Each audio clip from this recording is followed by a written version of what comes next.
Welcome, Yakima Downtown Rotary and guests to our Thursday meeting. Sounds like you're having a great time talking with each other, enjoying the food, and we're going to get started here. I want to thank first our greeters, Sherry Lou Creason, who's been a member since October in the marketing, advertising, classification, and Kurt and Melissa Laberton we're greeting together. Kurt's been in the club since 1998. Classification dentistry. He's been a past president, 2016, 2017, and was an auction chair in what year was that? I have the wrong year on here. 2014? We'll just leave it at that. Okay. Our music today. WSU grad, strangely enough, Doug Rich, member since 1998, past president, 2018, 2019. Yeah, I know what you're all thinking. Hey, a Wazoo grad, and we have our speakers coming from Washington State. What song could he possibly be doing today? Don't worry, no. No, it's okay. But I'm looking around at our beautiful country, and spring is just right on the cusp right now. There's buds on the trees. The vinifera are experiencing their tears of joy, where the sap is coming up, which is the reminder that the roots are very hard at work and they want to start producing wine. And if you go to the east of us, the beautiful verdant rolling hills of the Palouse are just starting to show their felt. Spring is always an inspiration, and of course it inspired today's musical choice as well. I mean, we go all the way back, to classical times where Antonio Vivaldi did La Primavera, Giuseppe Verdi and Quattro Stagioni, or the Four Seasons. These are all sung famously by Pavarotti and Placido Domingo. But today we have a beautiful, glorious springtime operatic song that is sung by the world-renowned, and he's actually got ties to Tacoma, Washington. His name is Tommaso di Totule. So please, Carolyn, if you'd play it.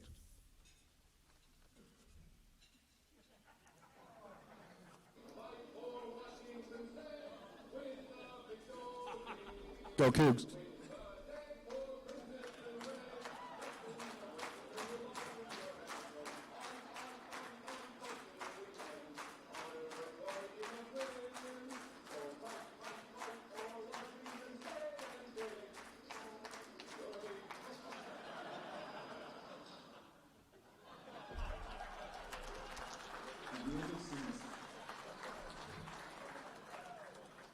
Well done, Doug Rich, and your language skills really impressed me. WSU must have a very strong foreign language program. Next, we have, another WSU grad, Rick Pinnell. He's been a member since 1974. He's past president from 1988 to 99 with an invocation, a Coug invocation, I think.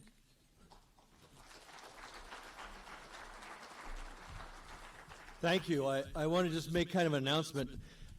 Last Friday night, we had a celebration for Monsignor Ecker.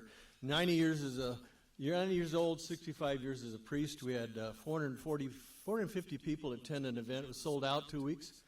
And for the Monsignor Ecker Foundation, they netted out $375,000. So Monsignor should be proud of that. So wish him happy birthday when you see him. He's still working, by the way, not slowing down. Let us pray. Holy Father, we thank you for the blessing of living in this beautiful agricultural valley. We thank you for the early blossoms coming from the apricots and soon cherries, to see the agriculture workers finishing up their pruning and stringing up the hop fields. In our yards, first the daffodils, then the tulips, then our trees change colors, grass gets green, and the weeds seem to be up early. We ask you to watch over those who work in agriculture and landscaping. Protect them from injuries and be treated with respect and gratitude for a job well done. Help our farmers to have the water they need, the labor they need, and the knowledge to have a successful harvest. We thank you that we live in a valley of four seasons, our mountains, our diversity of cultures, and all the recreational and cultural opportunities in our valley. Encourage us in these challenging times to take a moment today reflecting on the blessings of living in the Yakima Valley. Amen.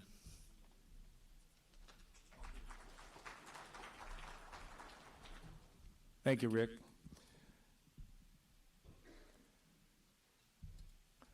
I would like at this time to ask any of our guests, all of our guests visiting with us today, to stand and be acknowledged and recognized and appreciated. And at this time,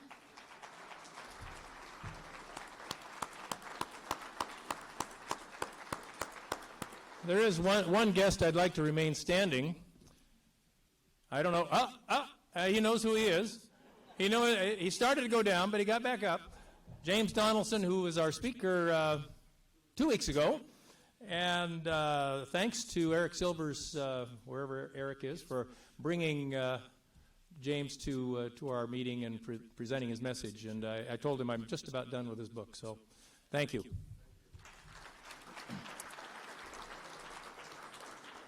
And I'm sure you all know he is a WSU grad also.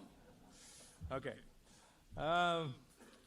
Some announcements here. Rotarians at Work Day. It's coming up. Still need a couple people at Rotary Lake and another at the Rotary sign, the entry sign monument. On your desk, I believe there are sign-ups. And great time to get outside. The weather's getting better. Work with some fellow Rotarians. Might be some Rotarians you don't know very well, but hopefully you can work together and accomplish the task of cleaning up those areas. So please take a look. If you haven't already signed up, consider doing so. So let's see. What time is it, Carolyn? What time? She doesn't know. Okay. I thought Carolyn knew everything about Rotary. 12:25. Okay, well, we're right on time. So we have time for a Rotary speed interview today. And for those of you who haven't been here for one of those, each table is going to do a little interview among themselves. And the task today is to find the most recent WSU graduate, or the most recent graduate of any school, and ask, what is your most memorable experience from your school days? And they have to be ones that you can remember well, not those hazy ones, or hazing ones, or whatever. So we'll take a few minutes for you to talk around the table, find out who is the most recent WSU grad or the most recent graduate of any school.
All right. Hope I gave you more than a minute because I figured, with Cougs and Huskies in here, we probably need more than a minute. Oh, I'm sorry. I'm sorry, Harry. I didn't mean to say that. Okay, we have, I think, somebody who's going to step up with a memorable moment that he wants to share. I believe it's Terry Bleasner. The 1992 Apple Cup in the snow. I figured there would be that memory for many Cougs. Anybody else? Oh, let's see. Oh, Sherry Bissell, who's not a Coug, but married to one. I'm a CBM. CBM, okay. Kind of like a PhD, but better. Mr. Ricky Adams was our youngest Coug at the table. We're not talking about the year that he graduated. His favorite memory, he's been a Rotarian since 2020, right? Red badge.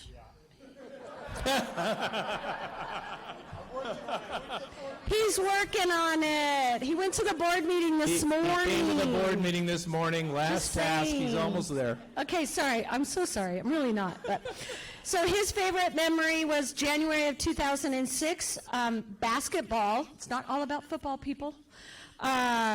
Beating Gonzaga. Ooh, good memory. And so then I said, what about football? And he said, that's a little hazy. Apple Cup win in 2008 when our defensive tackle, Tony, what he said, Poirier, ran it back to win. Ooh, So that was amazing. good memory. All right. Anybody else? We got a couple more we can handle if there are any. Are there any good memories? Oh, John Cooper Stable. I'm not a Coug. Yes, that's true, as you all know. Go Ducks, yes. Oh, but Larry Matson here at our table is a 1991 grad. He was on the crew team for 3 years, and he says some of his fondest memories are going to the Snake River for their practice, and he still has calluses from crewing, so he could tell you more stories about his adventures. He would not give me the typical Coug stories that you hear about, only the G-rated ones. All right. Well, Larry, I'm going to ask you a question. What time of day did you practice? 3 to 7 p.m. 3 to 7 p.m.? You would leave campus. It was about a 45-minute drive, so it was called Wawai. It's like a Polynesian name, but we go to Wawai Landing by Lower Granite Dam, and 2 hours on the water, and then another hour back, right as the dining halls were closing, so we never got to eat. Well, I'm a little disappointed. Sounds a little soft to me because yesterday I was leaving Washington, D.C., driving by the Potomac River on the way to the airport, and out on that river must have been 6, was it skulls, or what do you call it? Shells, shells. Yeah, and I think they were all I think they were the women's team from Georgetown University. So I was pretty impressed with that. 3 o'clock in the afternoon, not so much. All right, anyone else? Oh, one more, okay. Chandler. Well, we have this lovely lady here. Melanie, will you stand? Melanie is not a graduate of WSU. She was a graduate of YBC. But Melanie, when she graduated, had 2 brothers in Desert Storm at the same time. And 3 of them would get together, and the big thing was nobody agreed on whether the war was good or not.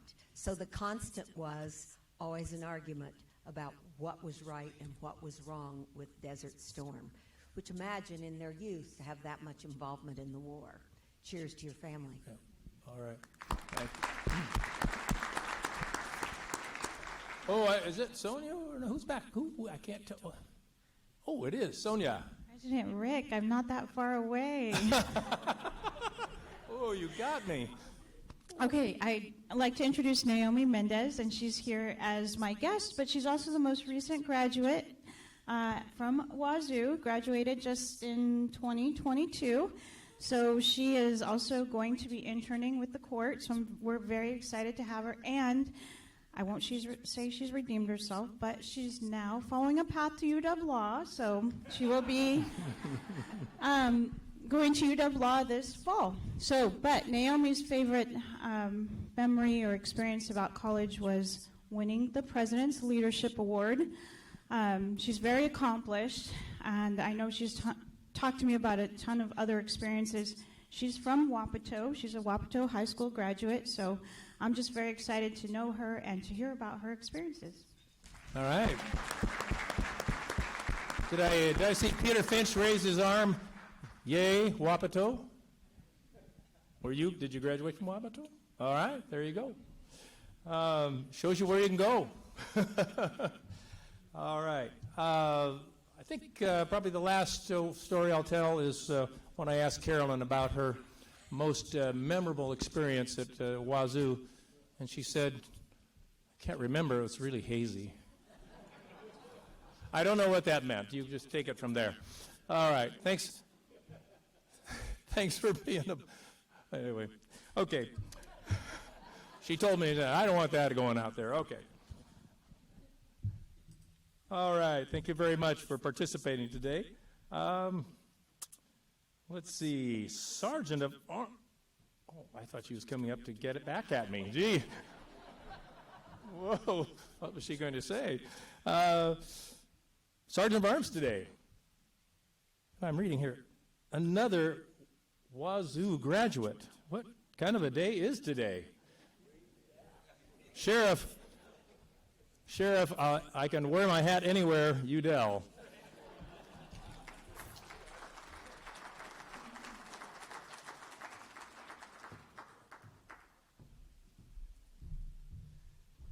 Okay, but today I am going to change my hat.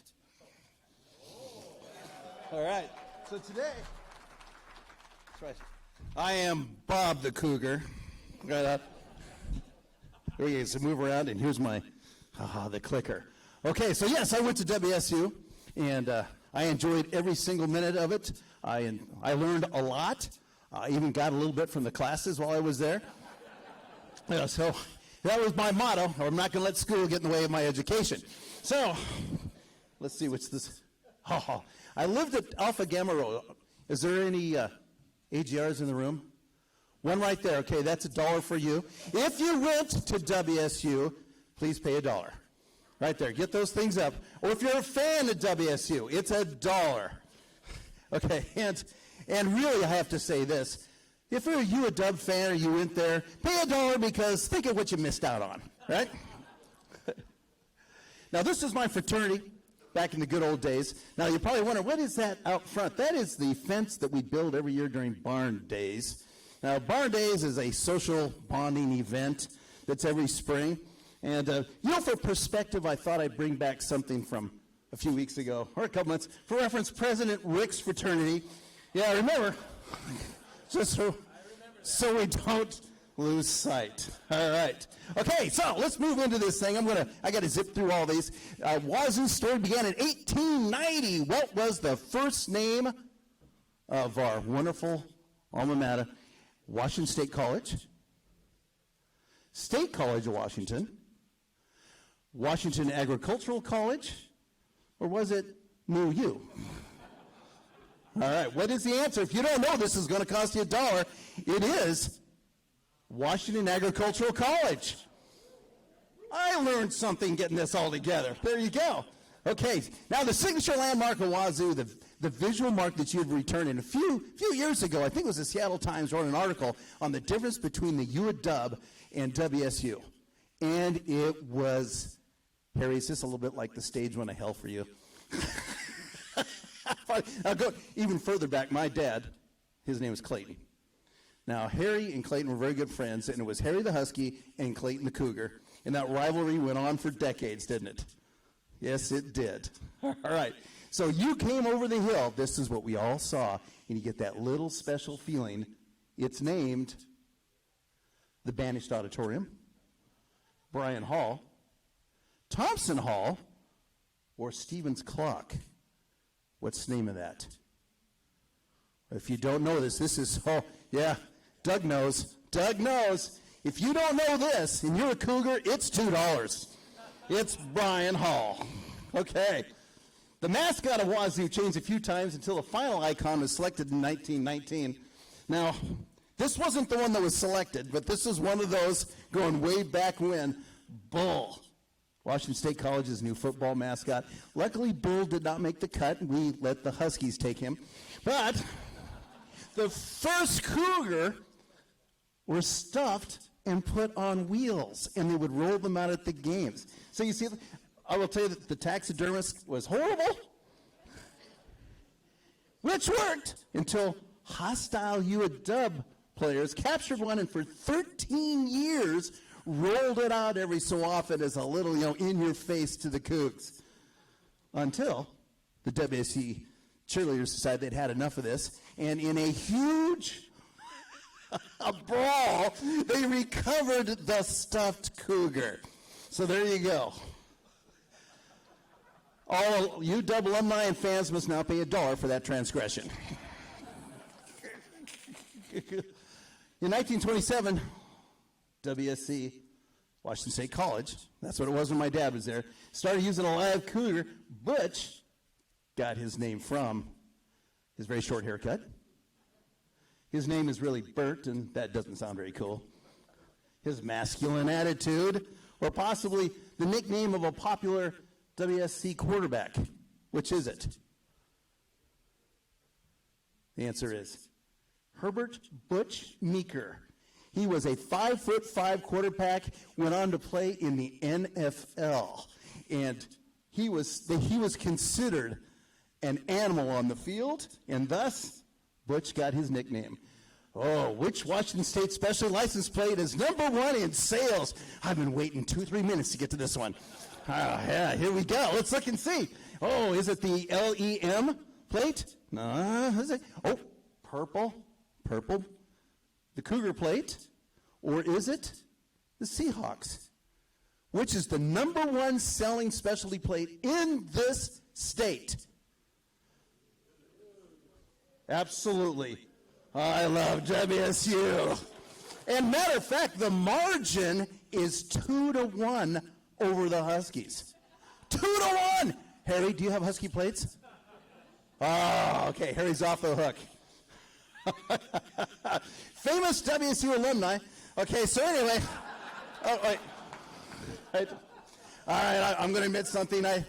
It didn't come up when I Googled it, but we did find some others. Drew Bledsoe. He's local. Harry Rono. I might have shared a beer with him at the Coug many years ago. Well-known long-distance runner. Patty Murray. Senator Murray is a Coug. And, of course, so we'll go to the other side of the house, right? Dan Newhouse as well. And Paul Allen. All famous Cougs. But who do you think the most famous Coug, according to the Internet, of course, the Internet's always right? Dolph Lundgren. Believe it or not, there he is. Well, he looks good, I suppose. What movie made him famous? A Bridge Too Far, Rocky IV, Casablanca, or Star Wars? What is it? You know? Rocky IV? That's it. There it is. Rocky versus Drago. That's an old movie. And yes, I have not met Dolph. I've met everyone else in my other preliminary photos. But Dolph, no, I have not. Although I watched, what was the name of that movie I saw last night? He was in it. Something Soldier. A lot of shooting going on. How many years? And we're going to wrap it up here. This is huge for the Cougs. Who knows what that picture is right here? And maybe, first of all, who was there? Who was there at this game? Pay $1 if you were there, because that was an honorious thing. Over 10,000 people at the lower part of this photo were in front of the ESPN game day stage. This was such a big deal that when they rolled in, they were given literally a parade at 3 o'clock in the morning, bringing them in. It was incredible. Off the hook game day. There's Luke Orson. He's putting on the hat. He's saying the Cougs are going to win. So, again, the next question, who did the Cougs play on this game? Oregon. Did they win or lose? They won. Absolutely. So how many years? 19 straight years the Cougar flag has flown behind the ESPN stage. That's over 290 appearances. That is impressive. So, Cougs, this has been an awesome day. This is kind of a fun day for all of us. Harry, I apologize. He told me when I got up here, he said, I almost didn't come today. It is. The Coug, I went down to the Rose Bowl and never seen so many Cougars in one spot in my entire life. It was fantastic. We're walking through the crowd, and my wife's trailing behind me, and some, all right, moderately attractive blonde gal sees me. I got my Cougar hat on. She goes, "Go Cougs." And of course, what's the answer? Go Cougs. And we walked through, we kept walking, my wife behind me, "Go Cougs. Go Cougs." But you know, doesn't slow me down a bit. So for everybody today, go Cougs. Great job.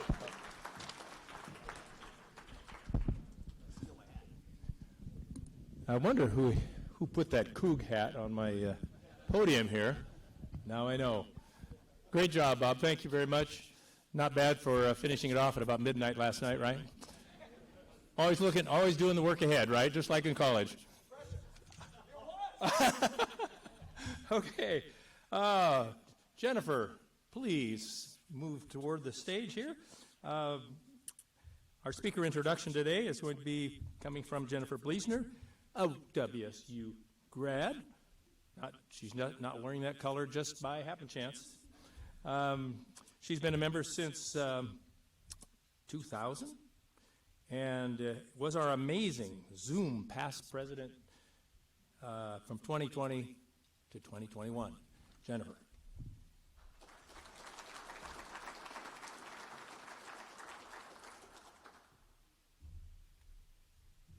Well, as a diehard Coug myself, it's always exciting to get an update on what's happening at Washington State. But you don't have to bleed crimson to appreciate the impact that Washington State University is making not only in our state, but in the world.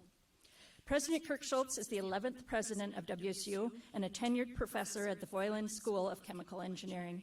He's committed to fulfilling WSU's mission as a land-grant university. Since his appointment in 2016, he has prioritized increasing the reach and effectiveness of the statewide system of campuses, extension offices, and other programs to better serve our state.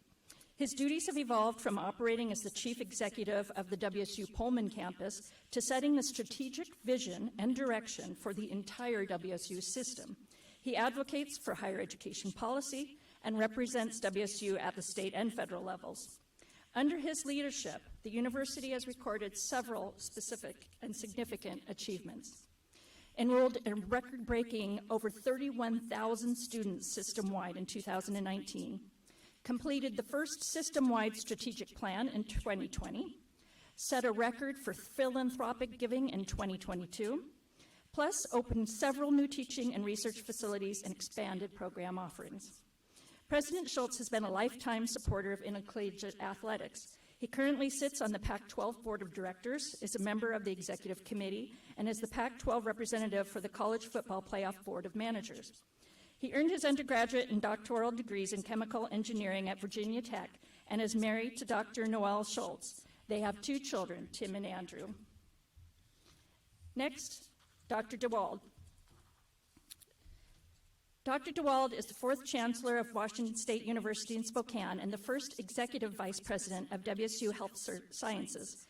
He stepped into the role of Chancellor in 2017 and has been serving as Vice President since 2019.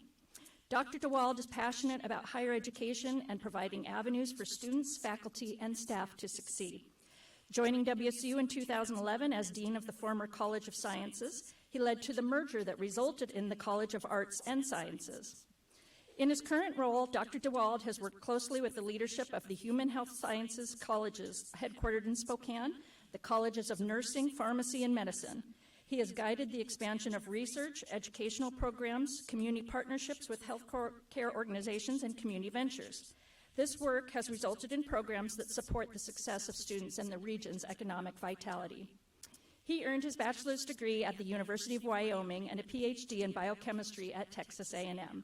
He did a postdoctoral at the University of California, San Diego School of Medicine. He is also a tenured professor at WSU's College of Pharmacy and Pharmaceutical Sciences. Married to a cardiologist nurse named Rebecca, he has 3 children. Please join me in welcoming President Schultz and Dr. DeWald.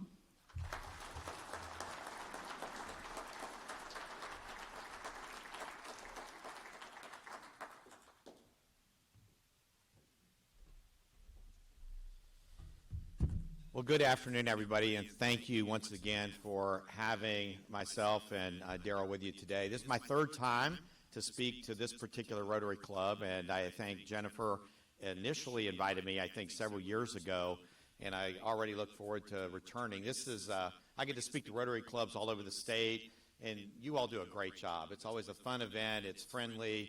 You say nice things about UW graduates. I mean, it's that says a lot. That says a lot. You know, being a Coug and being associated with WSU, there's you know, a special thing that's just part of, I think, our institutional culture. My children, for a little while at least, both lived on the East Coast. I had one in Atlanta, one in the Knoxville, Tennessee region. So we went and visited the one in Atlanta. We'd hop in a car and drive for 3 hours through kind of rural Georgia to get to the other one. So my oldest son said, hey, Dad, there's this new place you got to stop. It's called Buc-ee's. Those of you familiar with Buc-ee's, it's kind of like a combination of Walmart, gas station. You know, people are getting shopping carts there. Just if you haven't been to one, I urge you to stop. So we go in there, and we're in the middle of nowhere, Georgia. We're wearing our Coug gear. I walk in, and, you know, they're a little enthusiastic about Georgia football in that state. So I walk in, and I hear a Go Cougs, and I do just what we all talked about. What do you say back? You say Go Cougs. So I went and got my beef jerky and all this stuff. I'm in line in rural Georgia. This guy comes out from behind the counter and goes, you're President Schultz, aren't you? And I said, yes. And so it turns out he goes, well, I was the sports reporter for the Daily Evergreen, and we covered all the stuff around Coach Rolovich. And the Georgia Bulldogs, they don't admit there's anybody else who has a football team in the whole country.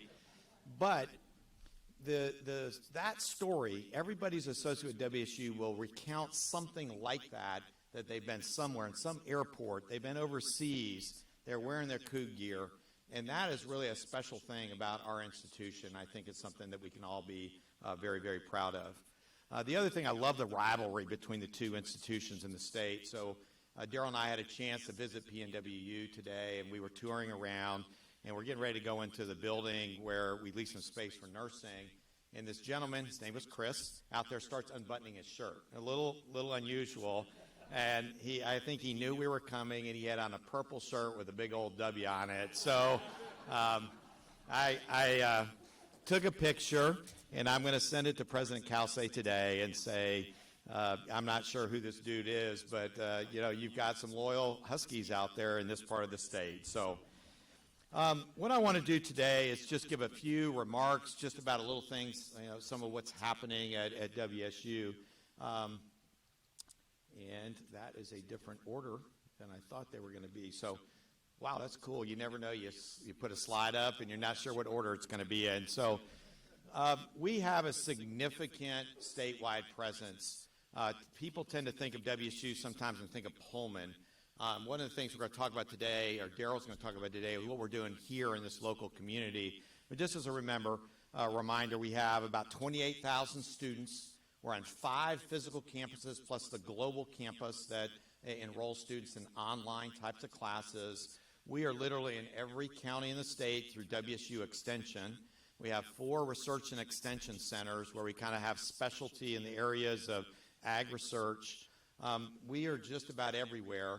And over the last 5 to 6 years, our health sciences and our College of Medicine and the work we're doing in pharmacy and nursing is also branched out to be all across the state. So in recognition of this, about 2 years ago, we formally recognized WSU as a system.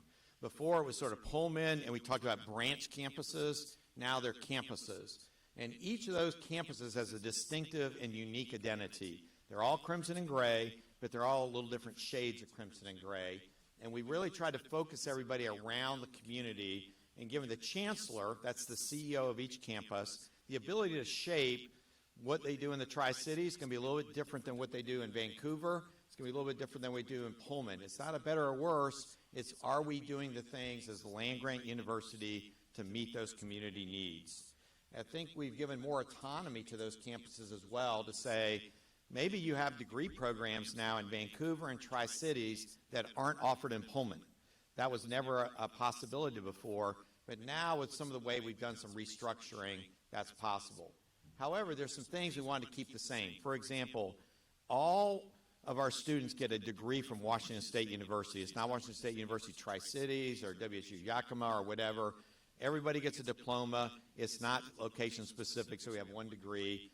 And all of the faculty go through the same sort of tenure and promotion and those kind of requirements across all of our campuses. So we have one faculty and one accreditation.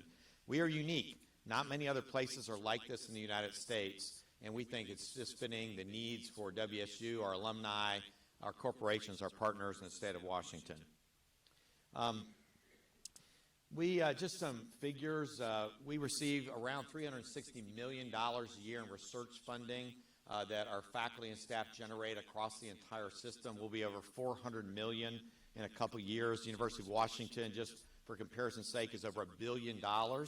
But within the state of Washington, the two primary research universities generating $1.4 to $1.5 billion in dollars that we receive from outside the state and are doing cutting-edge research, especially for WSU, in areas like agriculture, engineering, and some of those kind of core parts of what it means to be a land-grant university.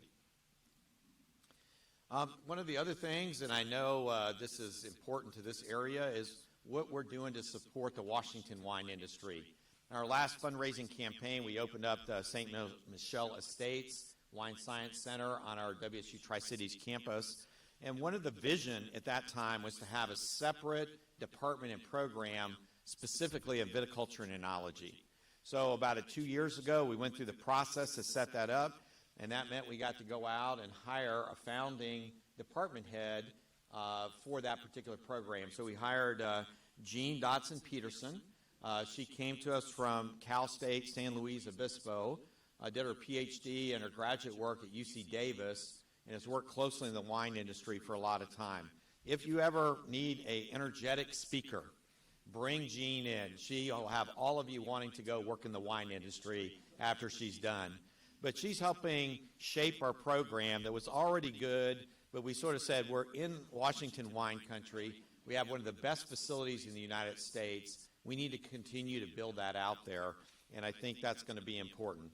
One of the leading research things that we do is, unfortunately, are dealing with smoke taint in grapes and the effects that has on wine. That's a part of our land-grant mission. You can argue about what generates the smoke. We're going to say we're not going to worry about that and say, guess what? What we got to do is, are we doing the research on what things our people in our farming communities need to be able to do to make sure that they can still produce high-quality, marketable wine and be able to do that year after year, regardless of what the smoke situation is during harvest time and so forth. I'm really pleased with the direction that this program continues to go, and I think it's only going to get bigger and better over the next several years. So we talked about our impact. Each of these little circles up here denotes which of our colleges or units is in these different places. And you can see the College of Medicine, Pharmacy, Pharmaceutical Sciences, Nursing, and we are blanketed across the state of Washington.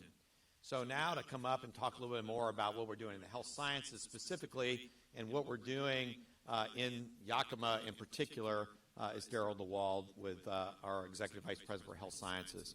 Folks, thank you once again, as always, for my opportunity to come and visit with you all. We'll answer some questions at the end after Daryl's done, but I can't stop any other way than go Cougs.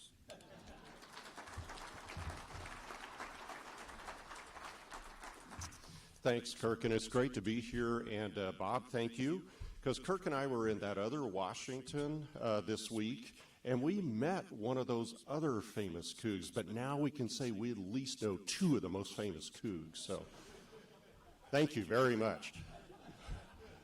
So I would also say I'm a member of Rotary 21. Rotarians, you do it right. This is really, really cool. So a shout out to you. So I would like to give a little bit of background, and part of what Jennifer mentioned, and it's cool, it's the driver behind a lot of what we do, but we asked, what is it that we're doing from the head and from the heart? So I'm a first-gen kid. I'm first in family to get a degree at a higher ed institution. I'm the first one to go on to do a terminal degree, and they thought that meant you were going to die pretty quick. So and Kirk knows this, but my family literally did an intervention on me because they said, it's fine, you get them letters behind your name, but you need to go get a real job. So sorry about that. So I have a heart for the transformative nature of what higher ed and what land grants can do. And you're going to hear a lot about that. So yes, I'm married to a Coug nurse, and she is amazing. I am married, I have a son who is he's a Coug engineer, and he served in the military well. But he came on back to Washington, and he's a leader at a local and prominent engineering firm there in Whitman County. So I'm proud of the Cougs in our family. So as Kirk was saying, we're a community-based health sciences. So sit with that for a minute. What does that mean, community-based? That means that we have our students, our faculty, and our staff in the communities that we serve, all 39 counties. So those students are there oftentimes learning. So you see all the little dots. The dots represent, on this map of Washington, almost like a neural network. The headquarters for our health sciences is in Spokane. But you'll note that we have medical students, we have nursing students, they're in Tri-Cities, they're in Vancouver, they're in Everett. But we also have them at different sites. The way that we can do this is through partnership. WSU is committed to being a good collaborator and a good partner. One of our partners is right here in your city, and they've been amazing to work with. And we're going to talk a bit about PNWU and the terrific leadership that has been there. We have for a long time engaged as partners in a lot of endeavors. So we did have opportunity, as Kirk was saying, to be on the PNWU campus and to interact with Mike Lawler. Mike, thanks for the great work that you're doing. And before that, Keith Watson and others. So we are committed to them. Disclosure, so I have a daughter who will soon be a second-year resident, and guess what? She's a PNWU grad, and she does us proud. She's going to be an internal med doc, and she will serve this state well. So if I could...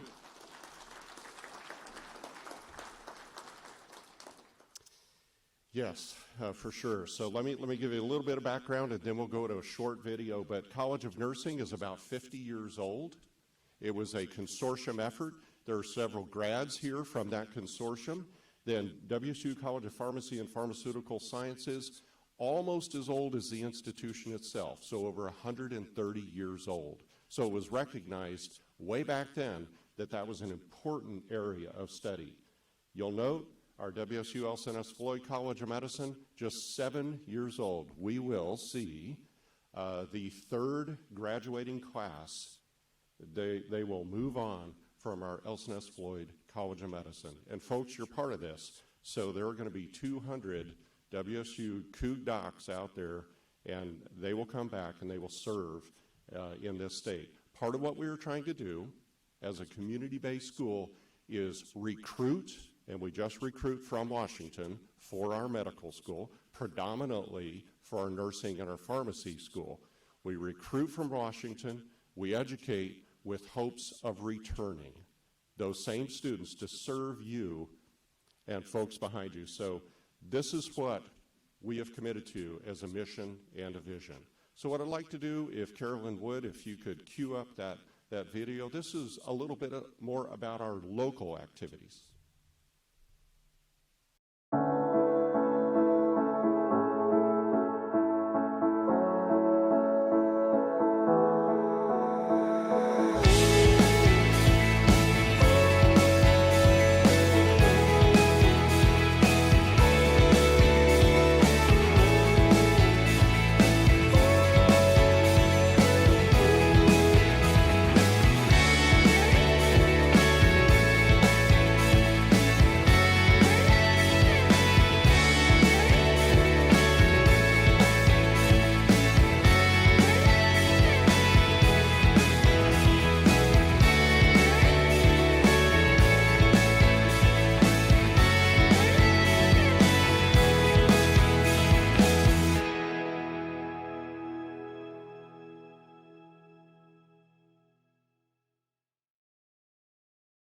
You to serve as ambassadors. We are serious about recruiting, educating, and returning in partnership with earlier Yakima Valley College, but now with PNWU. We have our nursing and pharmacy programs. They are on the campus, and it's a vibrant community of learners. So I'm going to try to move us forward to the next slide then, Carolyn. There we go. So wanted to give you a sense just in tangible terms. So Yakima is ideally positioned to serve as a catalyst for optimized access to quality health care that improves the health and wellness of underserved and rural communities, and the hub of the health science education throughout Central Washington. WSU has, as part of its vision and mission for its health sciences, the commitment to the rural and underserved. And that's part of what we can do with that network that I was talking with you about. We don't do it alone, we do it in partnership. So our campus is about 113 students. We had more students on campus earlier.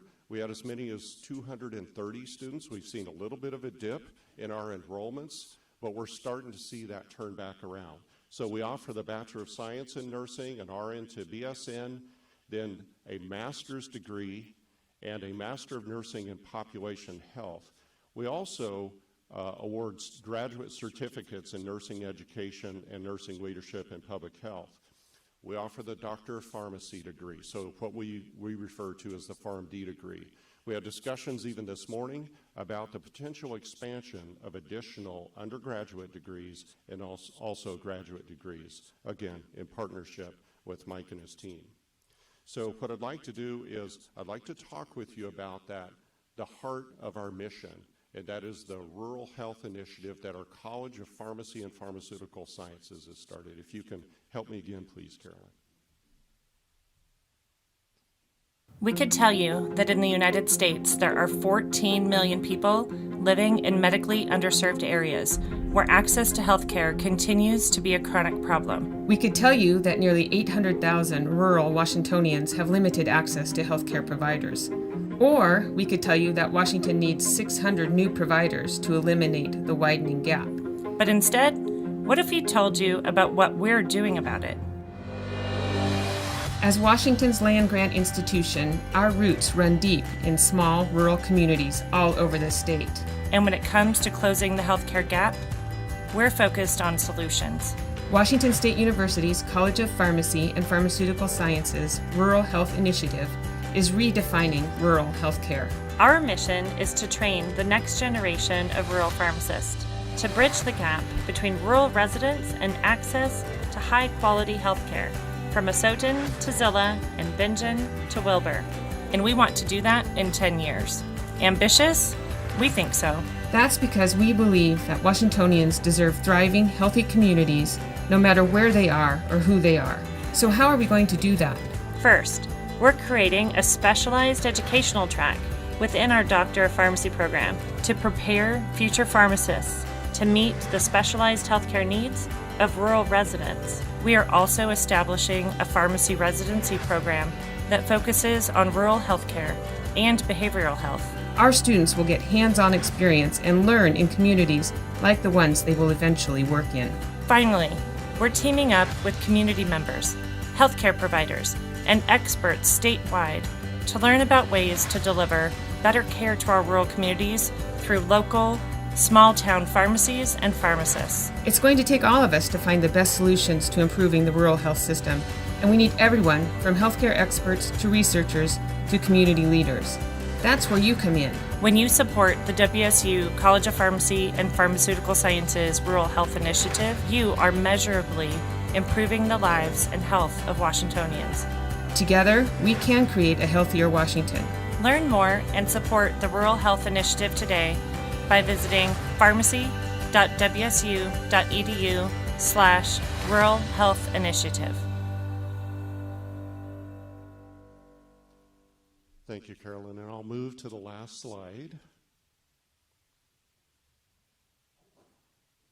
Very good. So Dean Mark Lead, who has been a pharmacist, he's a Coug pharmacist. He graduated some 30 years ago, well, 40 years ago, actually, and he was at one of those schools in Oregon for a little while. But we brought him on board, and he represents what our hearts are, and that is the commitment. His family is from the Walla Walla area, so his heart and his commitment is to the rural health care. having pharmacists actually step up to be more of those primary caregivers. And it's interesting because Kirk and I were talking about this, and Mark was inviting his next class to come on board to get into the PharmD program, and he asked them, most of the students who are in this area said, I want to come to Yakima. It represents the fact that what they want to do is they want to be recruited, trained locally, and then they want to return. And that's a good representation of what their intentions are, but it fits really well with who we are. So what are we trying to do? We see as opportunities, expand the workforce for underserved populations. We're committed to that. Working with the clinics, the hospitals, the communities. We're very concerned with the health care here in Yakima. We interact with the health systems closely. We interact with our higher ed partners because we're committed to not only sustaining the health care, but expanding it. So the WSU collaborations you see, this is just a short list, is with PNWU, with Central, with Heritage.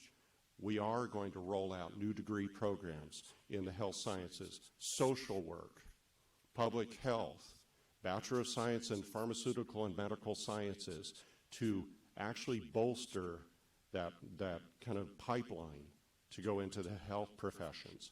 So next is we're committed to the economic development. A lot of folks don't understand that when you expand your educational and your research activities, our research programs are rapidly expanding in community health, substance use disorders, in a lot of areas, sleep and performance research, and most of that money, as Kirk was talking about, is federal money that comes into this area to employ these skilled professionals, but to discover and to apply new data.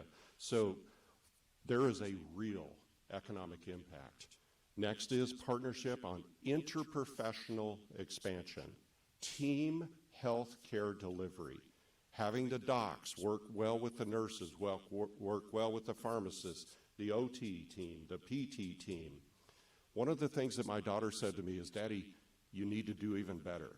Because what we're doing is we're educating the docs or the nurses in a way that they need to have more and more exposure. This is actually an area where PNWU and WSU are setting a really strong standard. And it's that piece there, that this interprofessional education.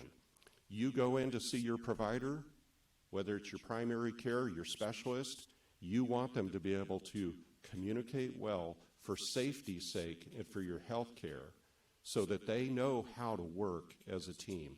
We're committed to this. We're developing programs and facilities. And Mike, bravo to you for the simulation capability that you're building.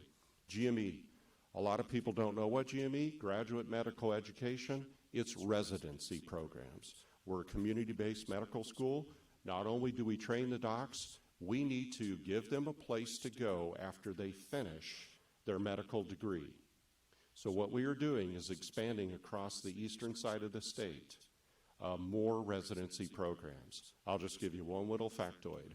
If you look at the west side, about 32 medical residents per 100,000 people. I won't do Bob's thing about having people guess, but if you had to guess, what was the number for the east side of the state? It's 1/4 of that. We are medically underserved, so we as institutions and leaders need to do better. In addition to that, we would like to see our Tri-Cities campus and a lot of the great things going on there connect, as well as with our Vancouver campus. So I would just finish by saying thank you very much for giving us the opportunity to be here. You do great service work, and we're partners in that service with you. So.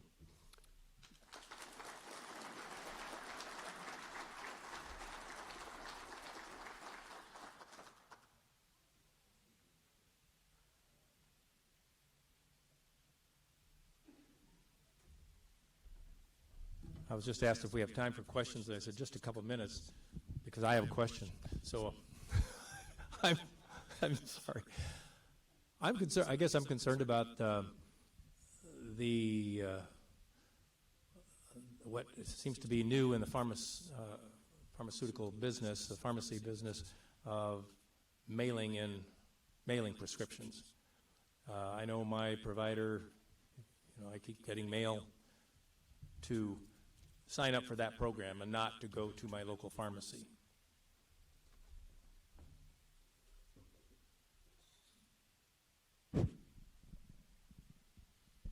Yeah, so you see a shift in the industry where that is what is happening.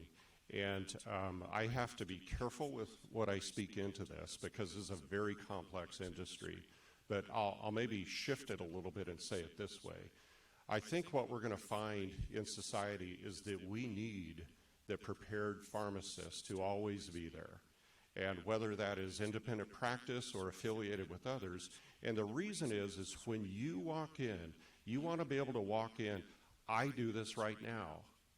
I want to be able to walk in and say, okay, I see the medications, I know about this one, and this one, but I need someone who I can speak to, who can actually respond to me about my specific questions.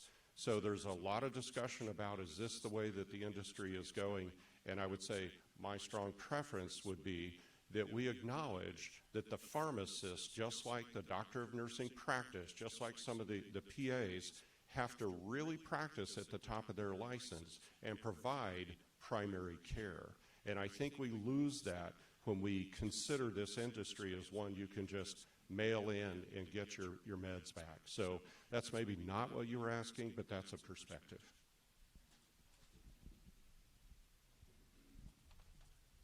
I hope that the two of you can stick around for individual questions. Sorry we don't have more time to keep it open, but please come forward with questions for them. Fascinating conversation today. I thank you for making the trip.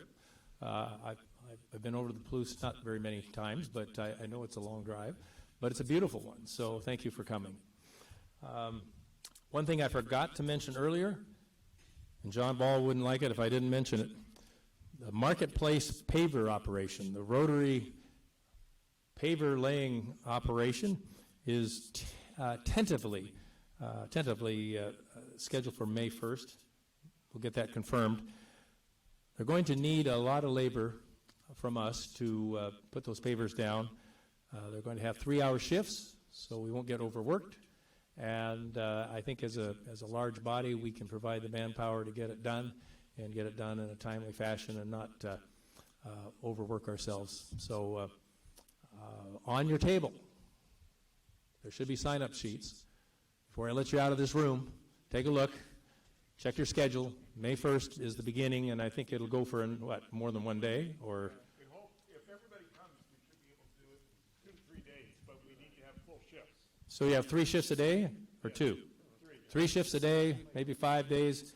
We can get it done if we have the manpower to do it. So we'll be working together to make it a lighter load and get this accomplished so we can open up for the Saturday and Sunday market, or Sunday market. That's 14th of May. So we do have a deadline. Right. Okay. Thank you, John. After the meeting today, if you are a musician, if you sing, or if you're in the Rotary Choir, there's a rehearsal right afterwards, right up here. So I invite you to do that. We're going to be doing Grand Old Flag, I think, next week. It's a fun song. Encourage you to come forward if you'd like to sing. On that, I say thanks again to our guests from Washington State University. Thanks to all the Cougs. Go Cougs. Okay. We'll see you next week. Oh, we'll see you next week for vocational scholarships. Tony Farina says we have a good crop this year. Sissy Reeves, the raise is the next week, Missing Indigenous Women. That's going to be at the Conference Center at YVC.